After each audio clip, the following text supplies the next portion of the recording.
नमस्कार, मैं हूं जर्नलिस्ट राजन। दोस्तों, हम आपको पल पल अपडेट करा रहे हैं उस खबर से जो न सिर्फ जौनपुर से जुड़ी है बल्कि महाराष्ट्र के नालासोपारा से जुड़ी है। जी हां, वही विजय चौहान हत्याकांड, जो पत्नी चमन चौहान अपने पति विजय की हत्या कर देती है प्रेमी के साथ मिलकर। और किस तरह से आपने देखा कि उसने उसी घर में पति के शव को दफन कर दिया था और आराम से 14 दिन तक उसी घर में रहती है। कोई शिकन उसके चेहरे पर नजर नहीं आती। पुलिस दोनों को अरेस्ट कर चुकी है और रिमांड पे ली हुई है 7 दिनों की। 4 दिन आज बीत गए हैं रिमांड पे लिए हुए, 3 दिन बाकी हैं और पुलिस इसमें जो जांच कर रही है, वो भी हमने आपको दिखाया कि किस तरह से चमन देवी को लेकर के यानी चमन चौहान को लेकर के वह पहुंचती है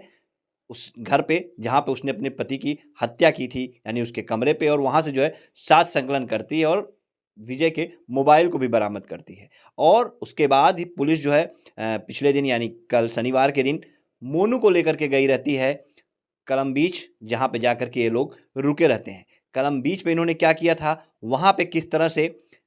चमन चौहान ने जो पहले एक इंसानियत को शर्मसार तो कर ही चुकी है, लेकिन कलम बीच में उसने कैसे माँ की ममता को तार-तार किया है, वो हम आपको बताएँगे। लेकिन उसके पहले ज़रा हम आपको बता दें कि किस आपने चमन के पिता का बयान सुना, वो अपनी बेटी के कृत्य से कितने शर्मिंदा हैं, घर से बाहर नहीं निकल रहे हैं। वो उन्होंने अपने आप को घर के अंदर ही कैद कर लिया है। वो कहते हैं कि समाज से नज़रें कैसे मिलाऊँगा, क्योंकि बेटी ने चेहरे पे कालिख पोत दिया है। जो दुकान वो चलाते थे वो सब्जी की, वो दुकान भी खोलना उन्होंने बंद कर दिया है। वहीं दूसरी तरफ विजय चौहान के परिवार का क्या हाल है, वो आपको जानना बहुत ज़रूरी है। विजय के जो भाई हैं 3, वो तो वहीं पे हैं, नालासोपारा में ही, लेकिन विजय के माता-पिता वो घर पे हैं। और माता-पिता जो घर पे हैं, वो एकदम बेसुध से पड़ गए हैं।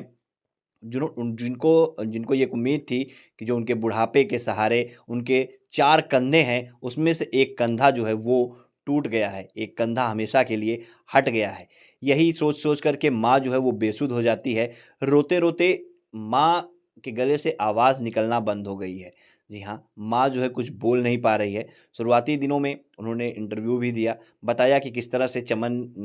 का जो है व्यवहार था, क्योंकि अभी कुछ दिनों पहले या कुछ महीनों पहले वो मुंबई में गई थी और वहाँ पे उन्होंने चमन को करीब से देखा था कि किस तरह से उसका बर्ताव था, किस तरह से उसका रवैया था और मोनू को लेकर के वो कितनी अट्रैक्टिव थी, कितना वो मोनू से लगाव रखती थी। जिसके बाद उसी समय इनको ये अंदेशा हो गया था कि इनकी बहू जो है वो चरित्रवान नहीं है बल्कि चरित्रहीन है।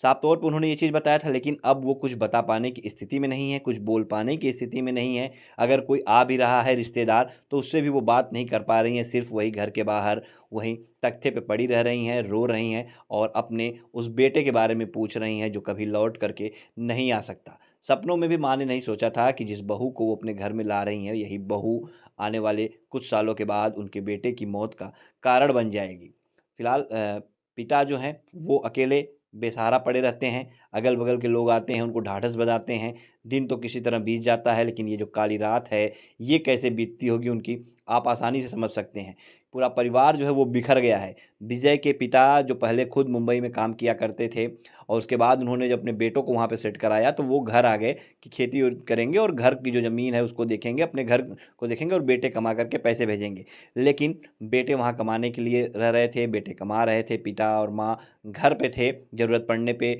माँ या पिता जो मुंबई चले भी जाते थे, लेकिन पिता को क्या पता था कि उनकी बहू उनके बेटे की मौत का कारण बन जाएगी और इस कदर हत्या करेगी जो सोच भी नहीं सकता कोई। पिता भी बेसुध से हैं, बेसहारा एकदम पड़े हुए हैं कि उनके बुढ़ापे का जो सहारा था, जो उनके कंधा था, 4 कंधा, उसमें से 1 कंधा जो है वो हमेशा के लिए ख़त्म हो गया है और वो अब उन्हें नहीं मिलने वाला है। वहीं दूसरी तरफ जो हमने आपको शुरू में एक चीज़ ये बताया कि कलम बीच का ज़िक्र जो हमने किया कि कलम बीच में जहाँ पे ये लोग गए हुए थे, जब घर से निकलते हैं 19 तारीख को, उसके बाद ये लोग कलम बीच पहले जाते हैं, वहाँ से पूना गए रहते हैं। तो कलम बीच के उस लॉज में लेकर के पुलिस मोनू को गई थी और वहाँ पे पुलिस ने जाँच पड़ताल कर वहाँ से साक्ष्य संकलन करने का प्रयास किया। चूँकि कलम बीच पे जब ये लोग गए थे और लॉज में रुके थे, तो वहाँ पे जो चमन चौहान है, उसने माँ की ममता को भी तार-तार कर दिया। जी हाँ, वो बच्चा जो मासूम बच्चा जो 6 साल का है, जो अब सब कुछ समझने भी लगा है धीरे-धीरे, उसके सामने ही उसने अपने प्रेमी के साथ रंगरलियाँ मनाई और किस कदर कि जब भतीजा यानी विजय का लड़का वो जब अपने चाचा को ये सब बातें बता रहा था तो उसके जो अखिलेश हैं, जो भाई हैं विजय के, उनकी आंखों में भी आंसू आ गए थे। उन्होंने भी वहाँ के नाला सोपारा के एक मीडिया कर्मी को इंटरव्यू देते हुए साफ तौर पर बताया था कि भतीजे ने किस तरह से रोते हुए ये बताया कि माँ वहाँ पे क्या कर रही थी, मम्मी क्या कर रही थी और गलत-गलत काम जो है वो कर रही थी कुछ मोनू के साथ। तो उसको समझते आपको भी ये देरी नहीं लगी कि वो किस तरह से मोनू के साथ उस लाज में रही होगी और उसने ऐसा क्या किया होगा जो कि उस भतीजे ने अपने चाचा को बताया, जिसको वो खुल करके कैमरे पे नहीं बता सकते। फिलहाल जिस तरह से जो महिला अपने पति की हत्या कर करके अपने प्रेमी के साथ मिलकर अपने प्रेमी के लिए अपने पति की हत्या करके उसकी बॉडी को उसी घर में दफना करके और आराम से उसके ऊपर बेड डाल करके 14 दिन रह सकती है, वह महिला अपने बेटे के सामने भी ममता को तार तार जरूर कर सकती है। इसमें कोई दो राय नहीं है। फिलहाल पुलिस ने दोनों को अरेस्ट किया है, दोनों से पूछताछ चल रही है। 4 दिन का समय रिमांड का बीत चुका है, 3 दिन का समय और है और पुलिस इसमें आगे और कड़ियाँ जोड़ेगी। अभी पहले घटनास्थल पे गई, उस घर पे लेकर के वहाँ से सात संकलन हुए, कलम बीच गई। हो सकता है कि पुलिस इन्हें लेकर के पूना भी जाए, वहाँ भी जांच पड़ताल करे कि ये लोग वहाँ पे कहाँ रुके थे, किससे मिले थे, क्या कोई वहाँ पे इनके जानने वाला था जिसके पास ये लोग गए थे, और अगर जानने वाले के पास गए थे तो क्या उसे इस पूरे घटनाक्रम की जानकारी थी कि हाँ ये लोग इस तरह का कांड करके आ रहे हैं, और अगर जानकारी थी तो उसने पुलिस को इन्फॉर्म क्यों नहीं किया था, या कोई और प्लानिंग इन लोग की थी। जो कुछ भी रहा हो, क्योंकि ऐसे ही पूना ये लोग नहीं जा सकते, तो क्या इनकी प्लानिंग थी, क्या सोच के रखा था, वो प्लानिंग जानने का प्रयास जो है वो पिलहार थाने की पुलिस कर रही है। लगातार जो है इसमें जांच चल रही है और जो भी अपडेट इसमें आएगी वो हम आपको निश्चित तौर पे जो है पल पल की अपडेट जो है उससे रूबरू कराते रहेंगे। लेकिन सबसे बड़ी अपडेट यही है, हो सकता है संभवतः पुलिस इन्हें न्यायालय में फिर 7 दिनों के बाद जब पेश करे तो हो सकता है, आशंका ये जताई जा रही है कि फिर जो है कुछ दिनों का रिमांड और बढ़वा सकती है पुलिस, क्योंकि जब तक पुलिस को सारे सवालों के जवाब नहीं मिल जाते हैं तब तक पुलिस हो सकता है न्यायालय के सामने बात रखे कि अभी हमें रिमांड जो है और बढ़ाई जाए, हमें इनसे कुछ और भी जो है सवालों के जवाब निकालने हैं और भी कुछ पता करना है। हर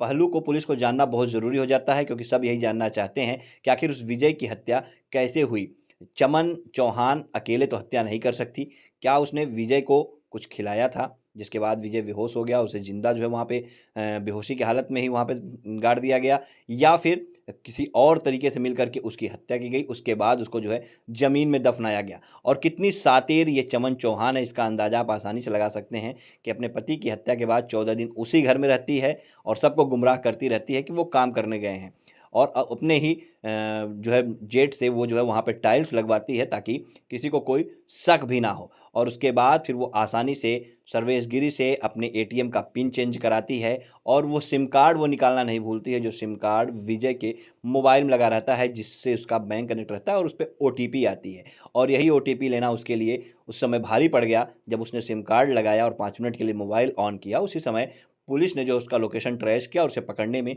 कामयाब हो गई। पुलिस सारे पहलुओं पे जांच कर रही है, और जैसे ही हमने आपको दिखाया था कि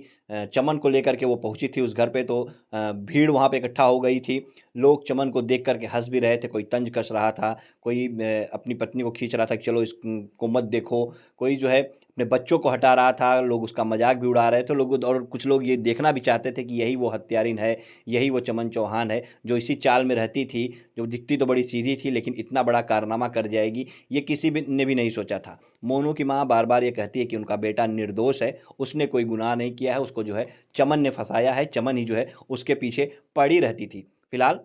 मोनू जो है वो भी 20 साल का है, वो भी ऐसा नहीं है कि नाबालिग था, नासमझ था, बीएससी आईटी 3rd ईयर का स्टूडेंट था, पढ़ने में ब्रिलियंट था, जानकारी उसे भी हर चीज़ की है। तो मोनू को अगर ये पता था कि हाँ विजय की हत्या चमन करने वाली है तो उसने उसे समझाया क्यों नहीं? मोनू उसके साथ इन्वॉल्व है, क्या मोनू ने ही ये कहा कि विजय को रास्ते से हटा देते हैं फिर हम लोग निकल चलते हैं, या चमन ने ये प्लानिंग रची? पूरी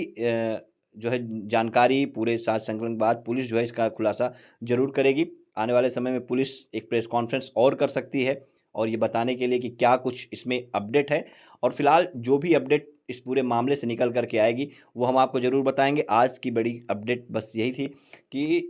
विजय की माँ की हालत जो है वो ख़राब है, और रोते-रोते वो अब किसी से कुछ बोल भी नहीं पा रही हैं, बेसुध सी पड़ जा रही हैं। परिवार विजय का एकदम टूट-सा गया है और सबकी ज़िम्मेदार सिर्फ़ और सिर्फ़ ये चमन चौहान है। चमन चौहान के चलते न सिर्फ़ एक परिवार बल्कि कई परिवार जो है चमन और मोनू के प्यार के चलते वो बर्बाद होते नजर आ रहे हैं।